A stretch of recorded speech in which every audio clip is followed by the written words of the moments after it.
My work contains unique systems. It consists of repeated patterns that mimic the tentative development of a human relationship.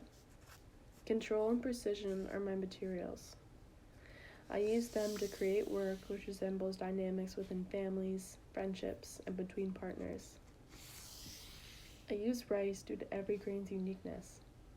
I constantly sort through the grains, only using the ones that I see fit for the piece I am creating. My work is a highly controlled practice that can be disrupted with the slightest of movements. This fragility is what makes the outcome of my work almost impossible to sustain. The work only exists for moments, and then it is gone forever.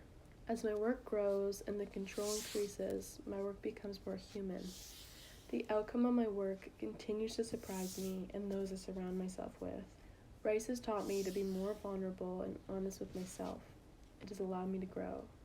Through the repetition of a pattern, it contains codes and secrets for its own progression in time. Each relationship is an estimation of its potential, and like those formed between humans, it's capable of growth.